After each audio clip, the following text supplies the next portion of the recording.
नेहमी गमतीने सांगतो की आमच्यावर परमेश्वराने, मी ब्राह्मण जातीचा, सगळ्यात मोठा उपकार काही केला असेल तर आम्हाला आरक्षण नाही.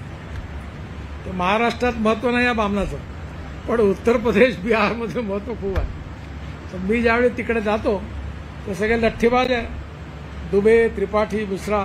त्याचं राज्य पॉवरफुल आहे. जसं इकडे मराठा जातीचं महत्व आहे तसं उत्तर प्रदेश, बिहारमध्ये ब्राह्मणाचं महत्व आहे. तर ते मला सांगतात, तर त्यांना म्हणलं मी जातपात पाळत नाही.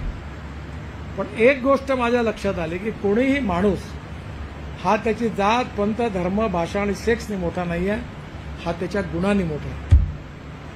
आणि म्हणून ही जी गुणवत्ता आहे याचा विकास करण्यामध्ये समाजातले जे सुशिक्षित लोक आहेत, आज रिटायर्ड आहेत, ज्यांचे मुलंबाळं चांगले शिकलेले आहेत, त्यांनी समाजाला सुशिक्षित बनवत असताना या समाजाच्या आर्थिक प्रगती करता तरुण मुलांना दिशा मिळवून दिली पाहिजे.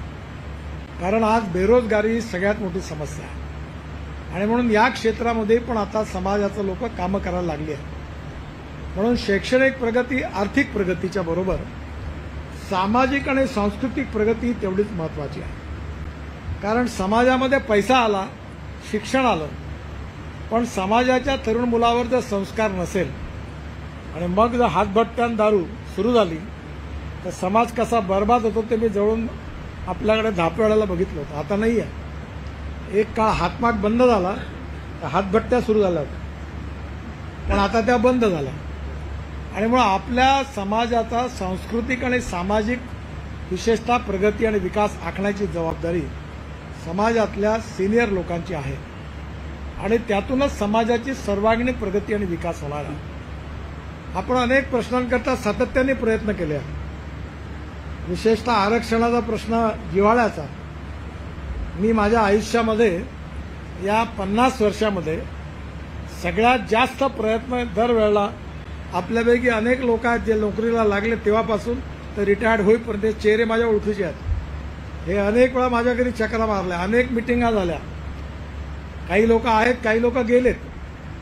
परंतु शेवटी या सगळ्या विषयामध्ये आपण प्रयत्न करणं आपल्या हातात आहे, ते केलेच पाहिजे.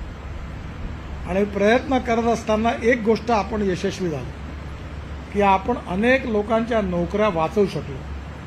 जर आपण हे प्रयत्न नसते केले तर यातले बहुसंख्य लोक आजपर्यंत नोकरीतून काढले गेले असते, पण ते वाचले. आणि आपण त्यामुळे येणाऱ्या काळात हा संघर्ष चालूच ठेवू.